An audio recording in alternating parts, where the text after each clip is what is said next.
What's going on, everybody? It's your boy, the MMA Mechanic.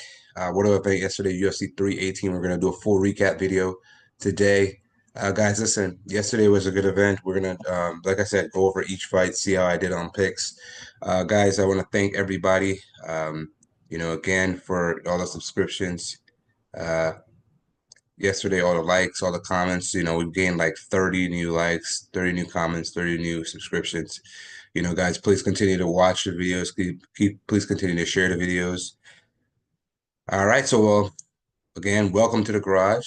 It's your boy, the MMA Mechanic, and so we're gonna get right into it, guys. Yesterday, Dustin Poirier versus Max Holloway. I want to say this, okay?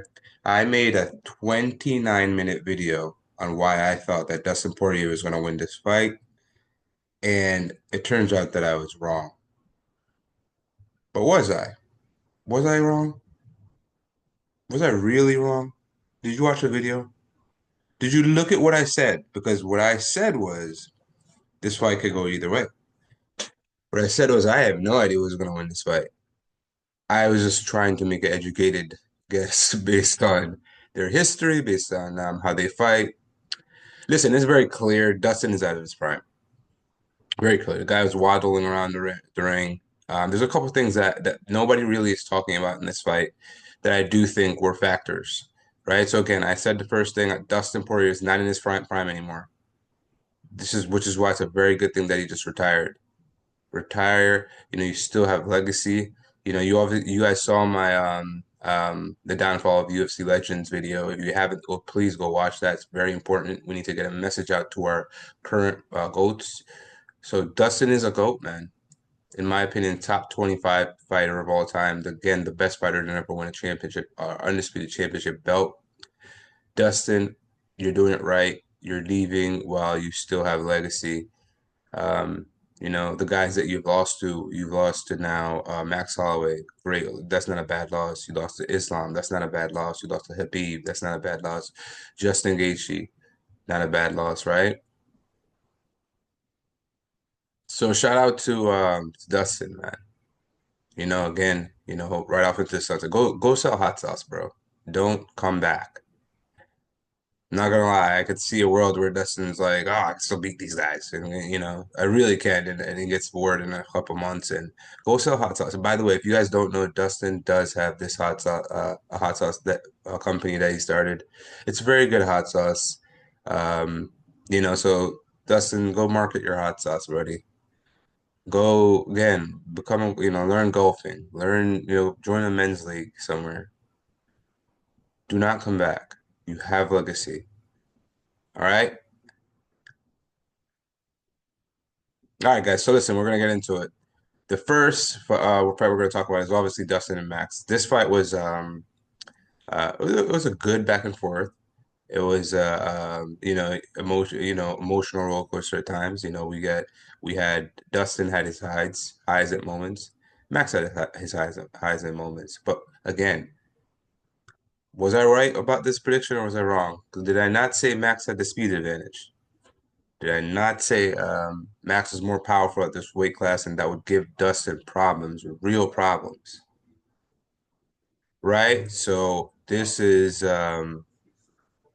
what we saw in this fight. The first round, we saw Dustin almost pitch a shutout. I mean, he was letting that jab straight down the middle.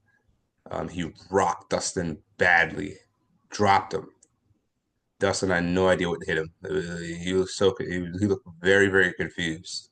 You ever wake up from like a really weird dream and then you're just looking like in the space? That's what Dustin looked like after he got rocked. It was pretty scary moment because if Dustin had finished him that early, then I would really look crazy because I made a 29-minute video on why I thought Dustin would win the fight. Um, but listen, again, the Dustin out of his prime. The guy was waddling around the ring. He had he had no hip, by the way, guys. His hip isn't real. Like his hip got replaced, right? And so Dustin's been out of his prime since, in my opinion, the Justin fight. Dan Hooker, you saw him go have a war. He looked fast. He looked crisp. This fight, he looked slow, lethargic. He looked like he was waddling around the ring, trying to catch Holloway. He was whipping at air a bunch of times. Max looked like one of those like if you, I can't remember the cartoon where the it was like a bird that would like run really fast, and Max would be like the coyote trying to catch him and couldn't. Like I can't remember can't remember the name of the cartoon, but that's what it reminded me of. Like Max was just way faster. He would land way more. He was in and out. You know what I'm saying? He was touching Dustin up, where Dustin was looking like he was trying to land a big shot, which he did, right? So second round starts. Max drops Dustin again. Dustin looks very confused again, but he at least this time he was like, okay, I know the power. He wasn't as rattled it seemed. He was able to recover and drop Max himself in the same round. He hit Max right behind the ear with a right hook, drops Max badly. I thought that Max was done. I mean, I don't know how he wasn't done, right? Well, actually, I do. Okay, so Dustin wants to pull a ghillie, right? So everybody knows, Dustin likes to jump the ghillie. This was a terrible time to do that, right? So Max was rocked badly, man. Rain down punches, rain down elbows, which he did do, but you're trying to pull guillotines when you have a guy hurt. When fighters like to do this, they have someone hurt and then they grapple with them. Why are you not raining punches? Why are you not swarming the fighter? They're hurt. They can't defend themselves properly. Throw more punches, throw body punches, hurt them more. Head kicks if you can. I don't know if Dustin's leg could get that high because of his hip, but rain down elbows on Max. Dustin could have finished him, in my opinion. All right. So listen, the first two rounds, I did give the first round to Max.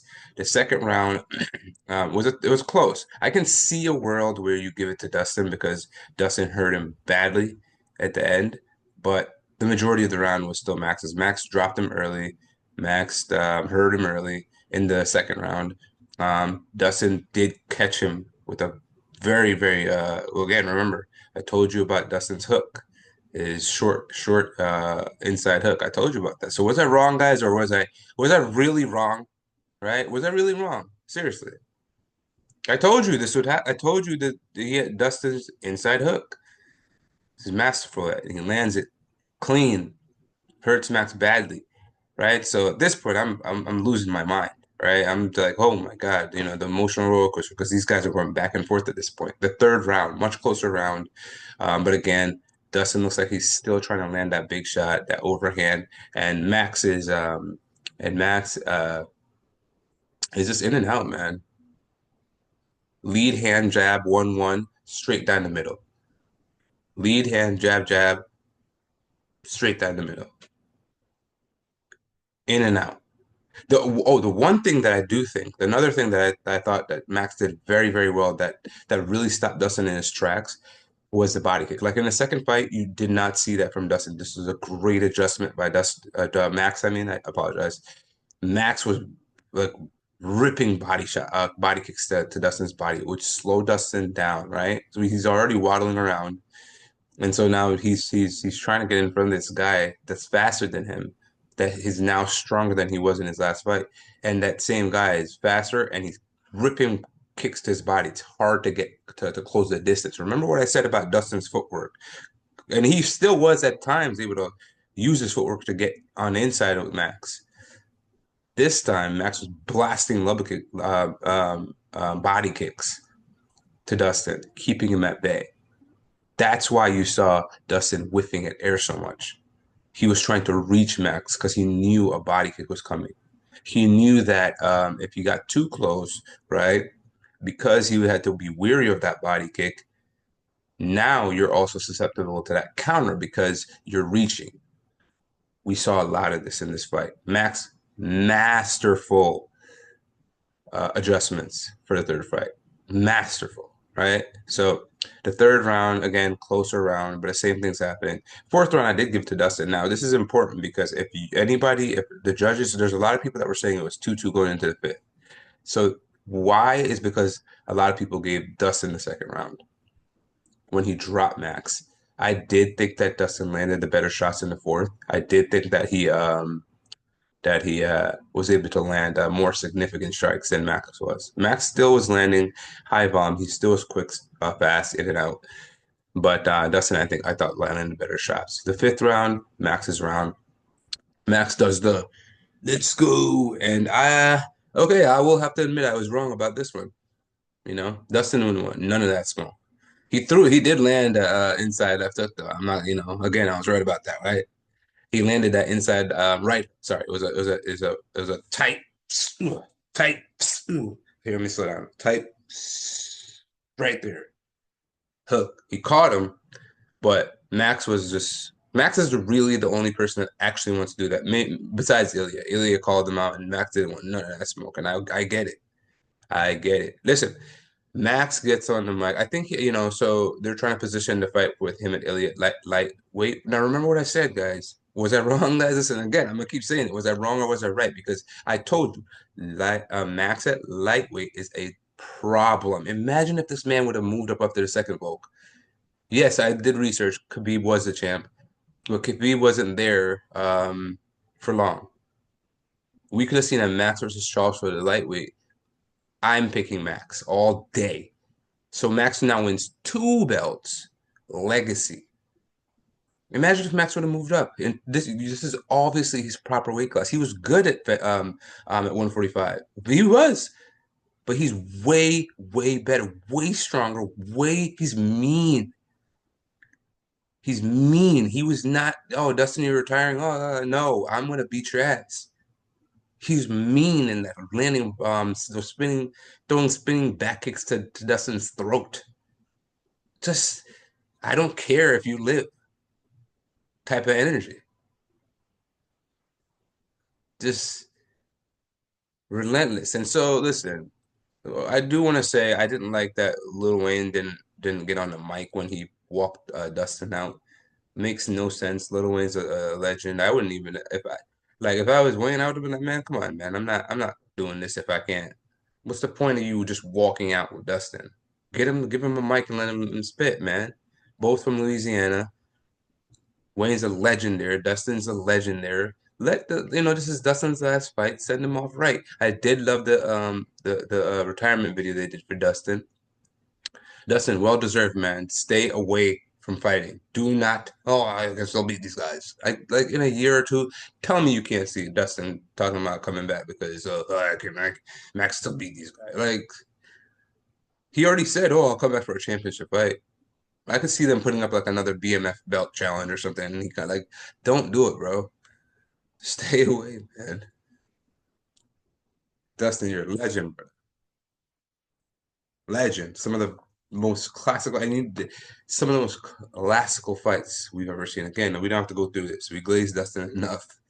So, yeah, great, great fight though. It was entertaining. It was back and forth. I was, again, like every Dustin fight, the emotions were up, they were down. Every Dustin and Max fight, emotions were up and down. These guys put on a show for us, all right?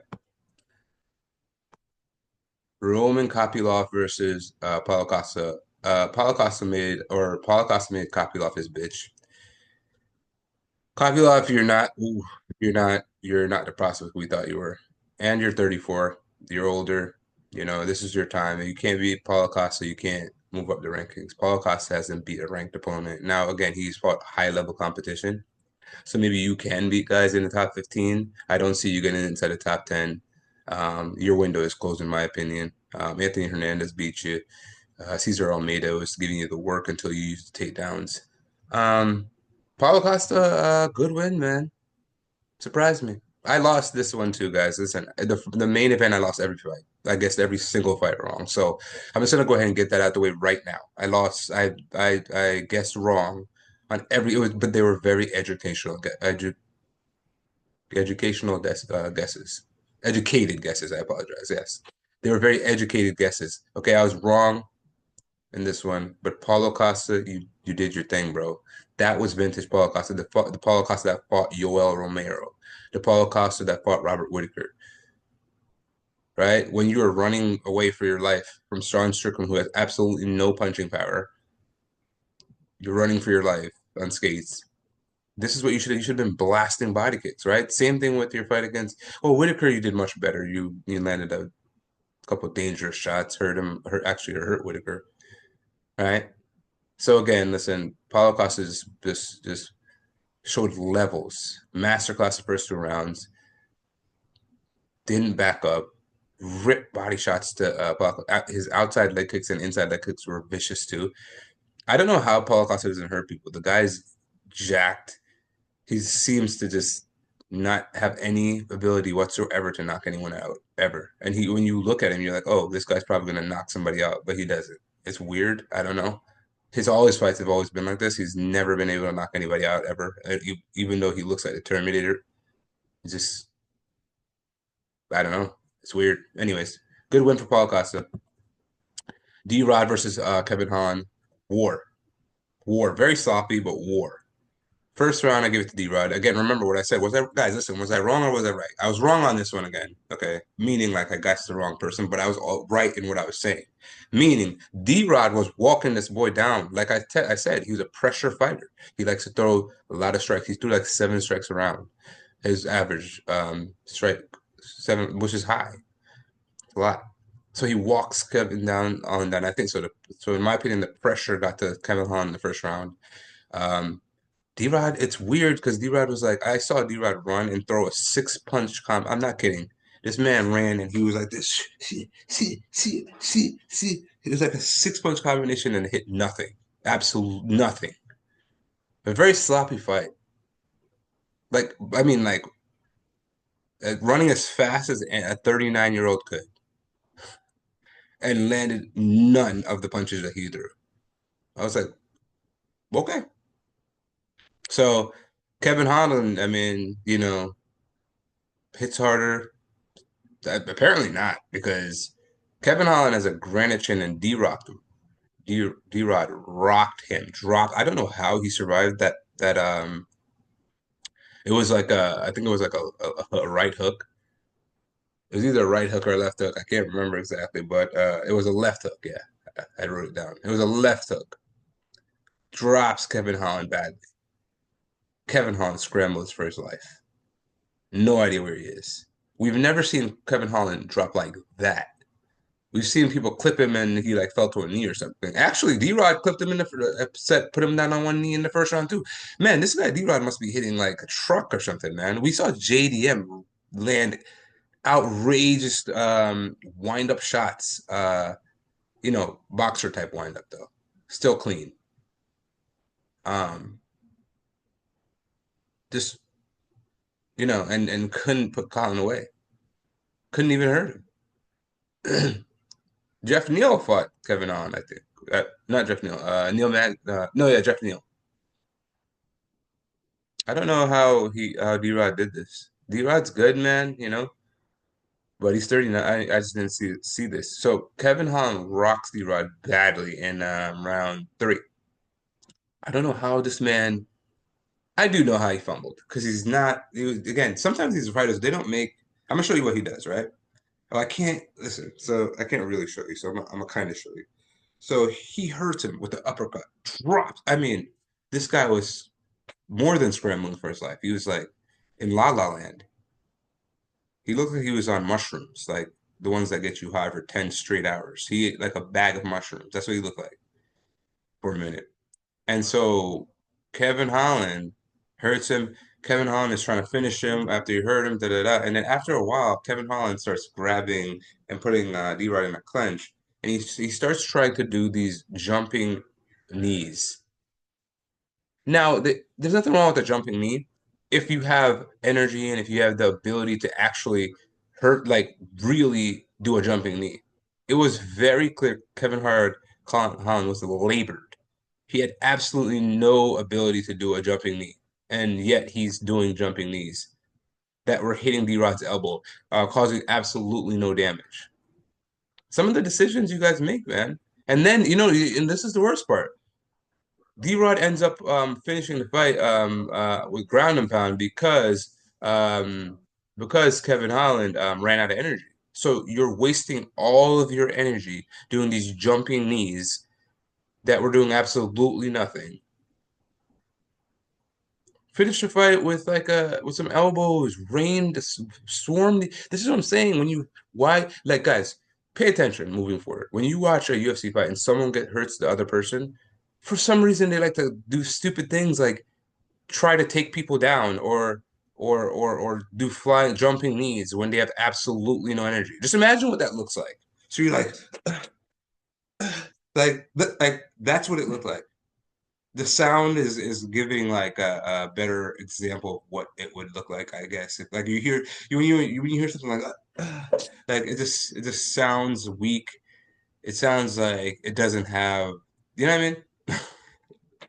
I don't know. Actually, I don't know. But he shouldn't have been doing that.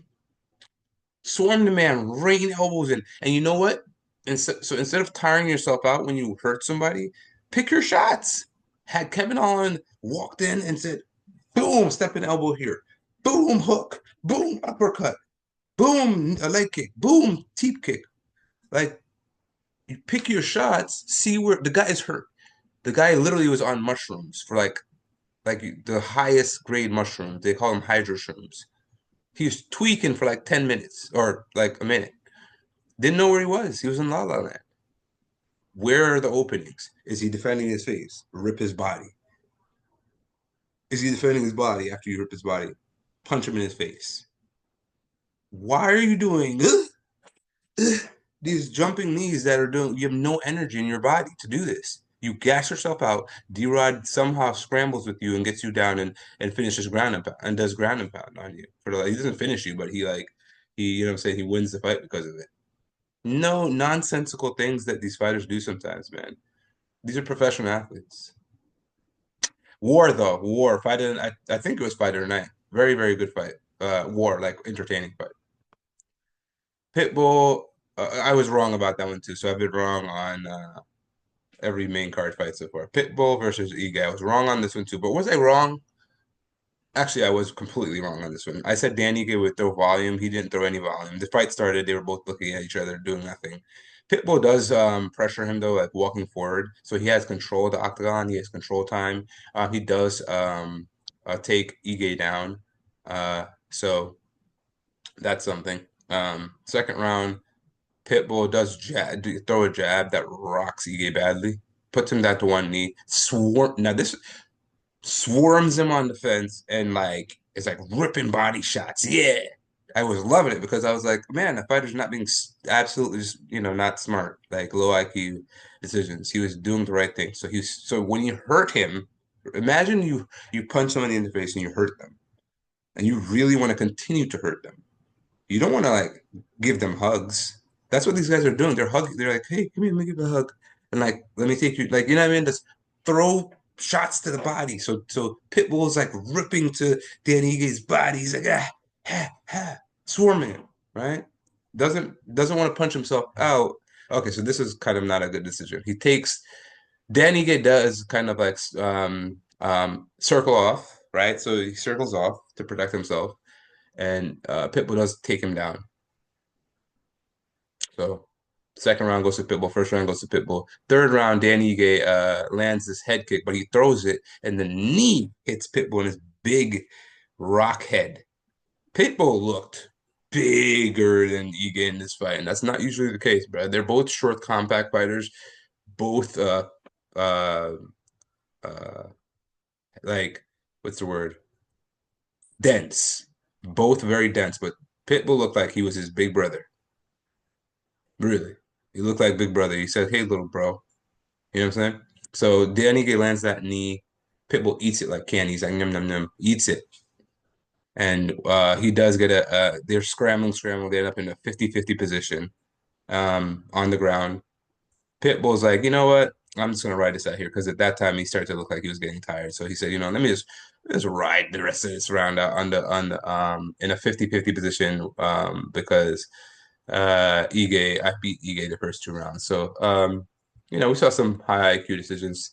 It's a good thing for Pitbull because he lost his UFC debut coming over from Bellator to Yair Rodriguez. Now he gets a win against a top 15 opponent. So that's a good win for Pitbull. Michael Zellhuber versus Michael Johnson. I was wrong about this one too. Again, this is a main card fight, so I've already admitted that I was wrong. But really, was I? Okay, no, I was completely wrong about this one too. I thought that Daniel Zellhuber was the more in his prime fighter. He was younger. He was gonna be, you know, able to use his weapons. He's taller. He was gonna use his long legs to keep Michael Johnson at range with teep kicks, with the jab. None of that happened. If you're a rangy, tall range, why are you not jabbing? All Daniel Zellhuber, all I remember him doing was throwing high kicks. It wasn't even like he was setting it up. Like so, again, all right. Let me just say this: when you're if you're okay, so if you're a professional fighter and you're gonna throw a kick, do you think that a person that has been fighting their entire life is not gonna know what to do with that? So what do you do to offset that? Are you gonna maybe throw a feint or like throw a jab or do a combination and then throw the kick? Or are you just gonna throw a single kick, the same kick over and over again to a professional fighter that has like 40 fights? 40 professional fights Michael Johnson has, or something like that, some crazy number. I think it's even more. And you're spamming, you're what they're calling spamming the same high kick over and over again. Now he was hurting Michael Johnson's arm. So listen, a professional fighter. We've seen professional fighters fight with broken arms, with injury. Like kicking someone's arm isn't gonna do it, man. Like if any of you have taken a kick to the arm, it hurts, especially if the guy has a big legs and he knows how to actually throw with the correct technique. The right torque. It hurts, but this is a professional fighter, you low IQ person. You're in your prime. You're taller. You're more athletic. Use your range. Setups, man. You guys are fighting. You guys are professional fight. You cannot be in there throwing the same strike over and over again, over and over and over and over and over again with no success. So Michael Jansen's peppering. So this is okay. Here's the difference. Michael Jansen, right? He's throwing jabs. He's throwing body shots. He's throwing leg kicks, mixing it up like a fighter should, right? Using all his weapons. Second round, Michael Johnson lines it straight down the middle, rocks Zellhuber badly, drops him.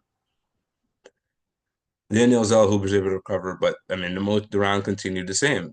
Michael Johnson's landing the better shots. He outlanded him by like double the amount of strikes, every round. Maybe I think the third round was a little closer. Daniel Zellhuber had a little more sense of urgency, maybe.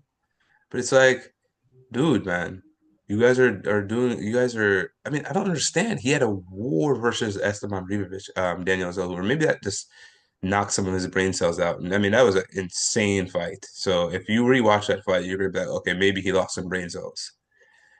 And so I get it.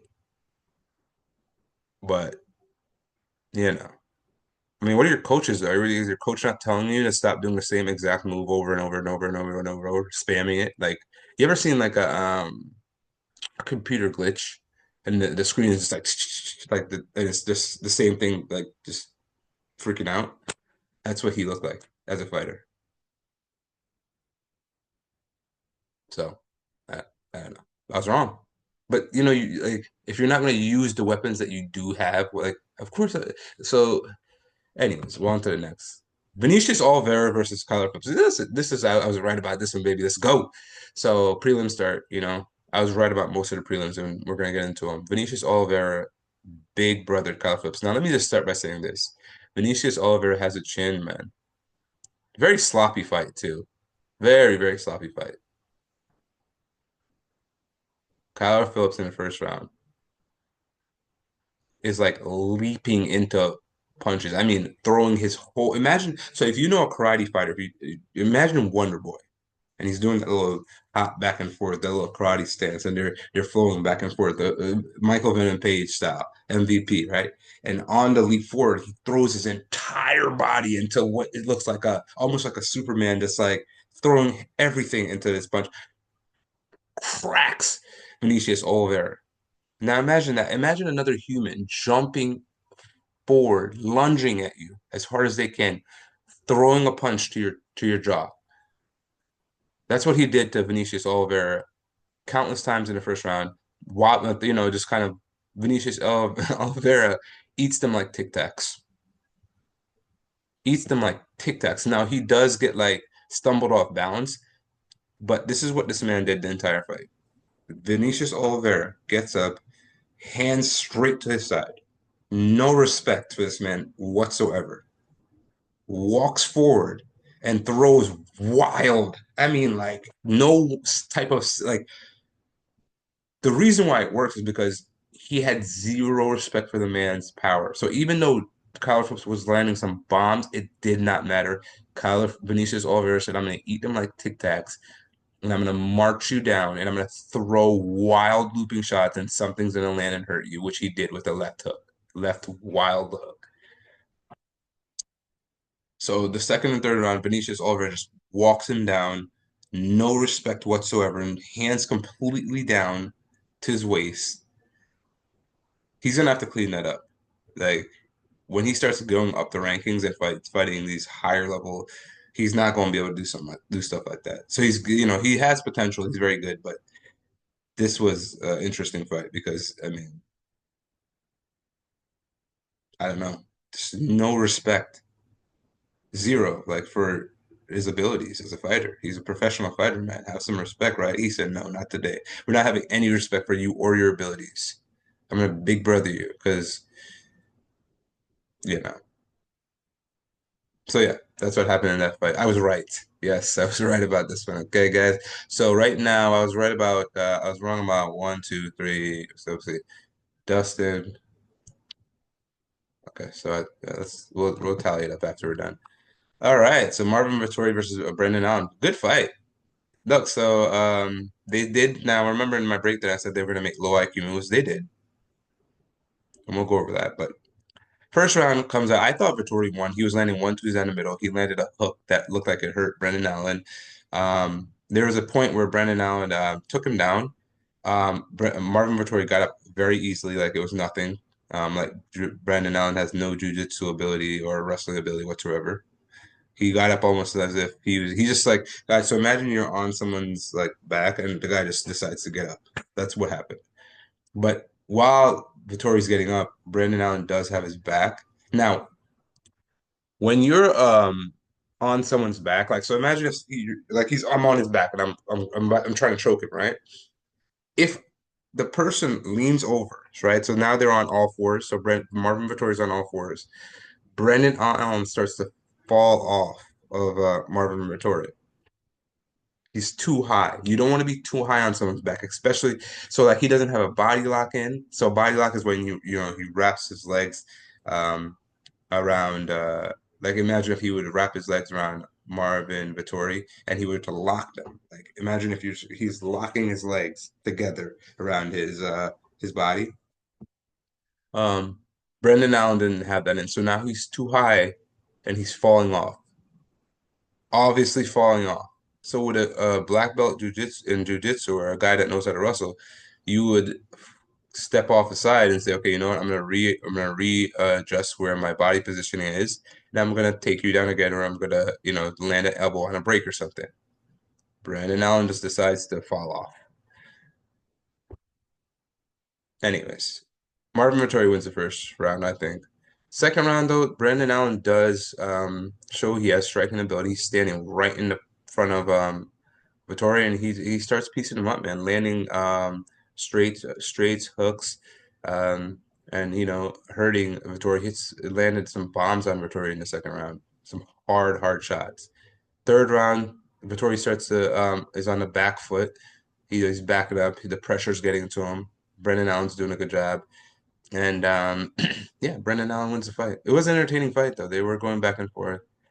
Um, it was an entertaining fight to watch once Brendan Allen locked in and showed his ability. And again, remember I said Brendan Allen was better everywhere, which he showed. Um, uh, so I was right. I got this fight right. I don't, Brendan Allen's from Louisiana. This fight probably should have been a co-main event, but I don't know. Francisco Prado versus Veretennikov. So Veretennikov, they start out the fight. So Prado, takes Veretennikov down in the first round. Veretennikov is then able to get up. And during this first round and like most of the second round, he's landing vicious, vicious knees. And this is so he's causing more damage. So Francisco Prado had dominant positions, but Veretennikov has had much better striking and damaging blows to Francisco Prado. Okay. So second round though I still thought Francisco Prado won. In the second round, he literally German suplex. Now, if anybody knows who Chris Benoit is, literally, he's behind him. He's got his arms around him, body lock, right, with his arms. So Francisco Prado is behind Veretennikov, and he picks him up over his shoulders and throws and literally slams him into the ground. Literal German suplex. This is not WWE. He lands a German suplex. It was crazy. And so um, he gets off some ground and pound. I thought he won that round. That's a damaging blow. It's not like a regular takedown where you just take them down. He picked him up and slammed this man. Okay, so let me actually go back to the first round. Francisco Prado, when he took Veretennikov down, how Veretennikov got out of this. So Francisco Prado had him in an armbar. Um, Veretennikov, instead of stacking him on like normally the normal defense for a armbar, he picks up Francisco Prado. So both of these guys had slams. He picks him up with Francisco Prado on his arm, trying to do an armbar, and slams this man down. And Prado releases the arm. It was great. Literally, when he slammed him, his head bounced off the ground, which normally would knock somebody out. But Francisco Prado has a blockhead. Look at this. Just look at him on the screen. You can see he has a blockhead. Right. So to the first round ends, I thought Veretennikov won the first round. Second round, I gave it to Francisco Prado. He German suplexed him, man. Veretennikov was still landing those knees in the second round, but now the third round, Francisco Prado takes him down and he's landing. So he gets into a position for a couple, for like 10 seconds, was raining down um, elbows. Francisco Prado, I thought, won 2 or 3 rounds, but they gave it to Veretennikov. I was wrong on this one, but you know, they were. This is this not. I wouldn't say a brutal robbery, but Francisco Prado should have won. Ateba Gautier. Now, what did I tell y'all? This boy, you just look at. He looks like Francis Ngannou's like brother, little brother or something, which is how he fights. So they get into the ring.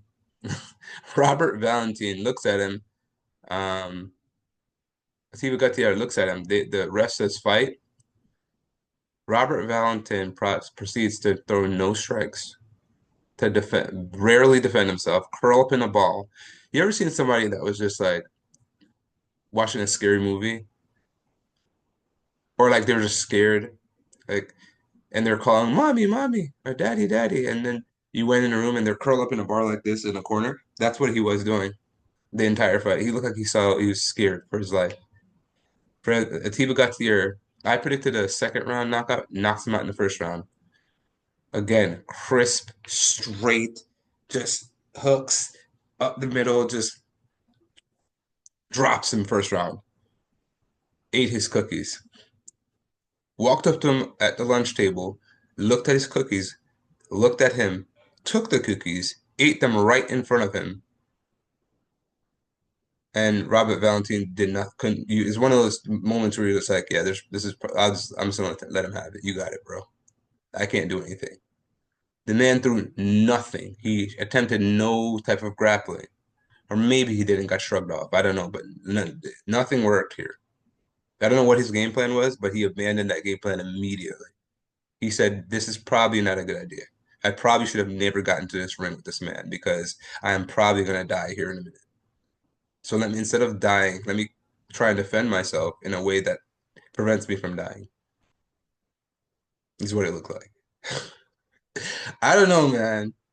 Atiba Gautier is gonna be a boy. That boy's gonna be a problem. I told you, man. He's gonna be a problem, you know. Now, I do want to see what he looks like against some, higher level competition. So we'll make a video on what to do next for these fighters. We'll probably release that tomorrow. Adam Fugit versus Islam Dulatov. Very similar fight. Islam Dulatov, very physically imposing. He's tall. He has long arms, long legs.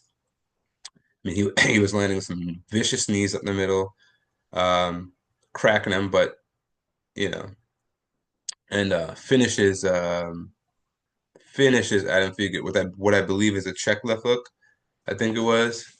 I can't remember what I wrote down, but I think he um let me see here.